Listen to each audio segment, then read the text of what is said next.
Welcome to the end of Natural Dyeing Week, and in Norfolk today we have a slight weather blowing in from the pig in Arctic. So I'm going to talk you through this amazing almost rainbow.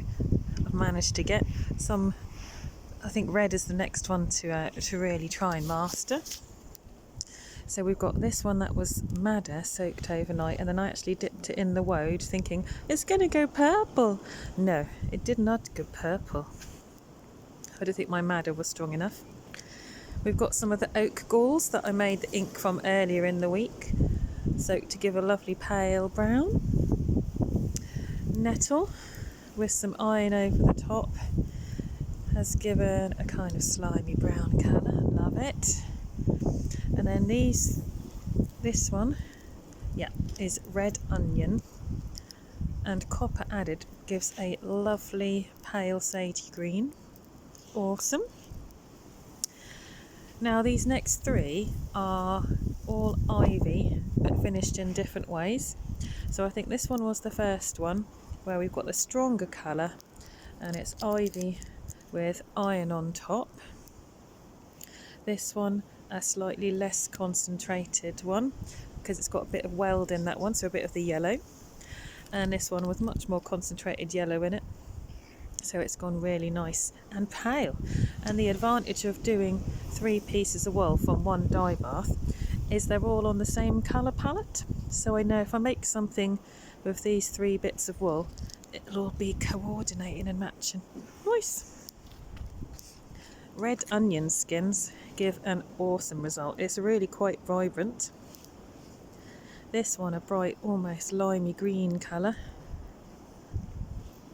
And this one, different wool to start with. You see, different wool, same dye bath, slightly different results. So that's something really interesting to think about when you're dyeing. And then I get into my pure Weld.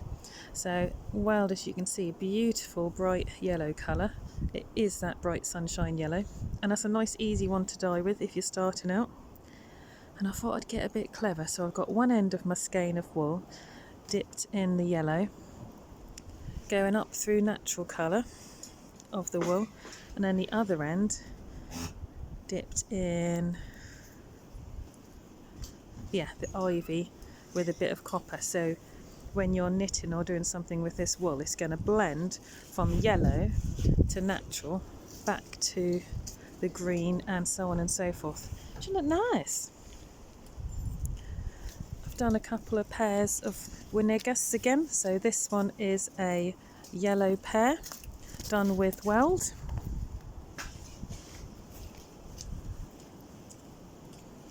And that's been quite popular in my shop, so looking forward to getting them finished off, give them a bit of a press, flatten them out, put a nice little bit of weave on and a strap end on that, metal hook end.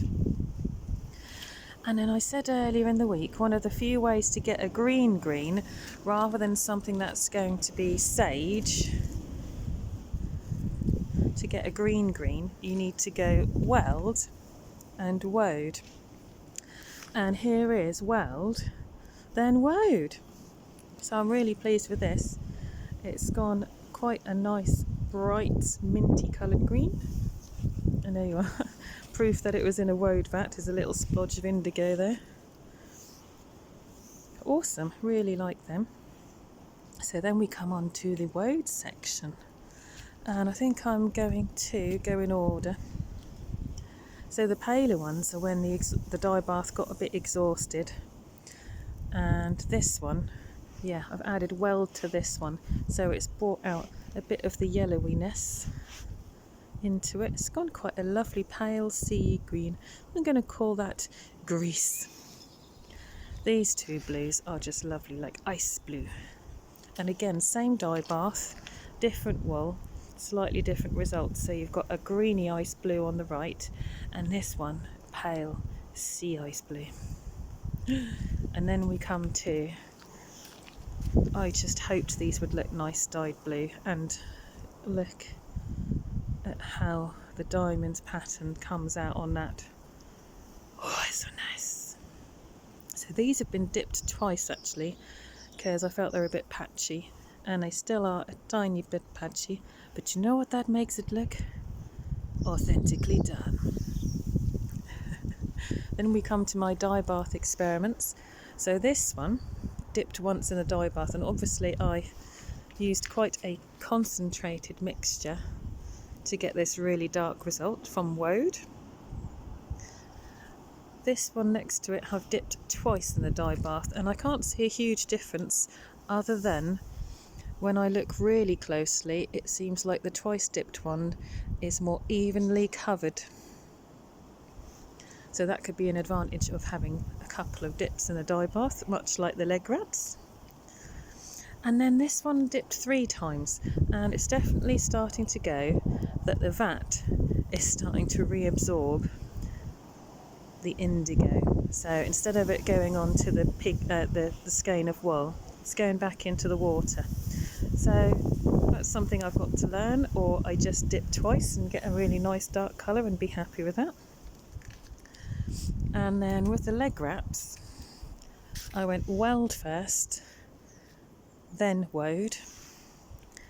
With this skein of wool, I went Woad first, then Weld, and it's come out a really nice tealy colour, nice and dark. And then to make sure I've exhausted the Woad vat and got as much colour as possible, put another skein of wool in just to finish it. And here is your lovely mint ice cream again. So yeah, dyeing week at Dracos. It's been awesome. It's definitely something I want to carry on doing. Maybe thinking about selling skeins of wool that are dyed as well, so you can complete your project in something that's come just from nature. No chemicals in the washing machine. Thank you very much for listening.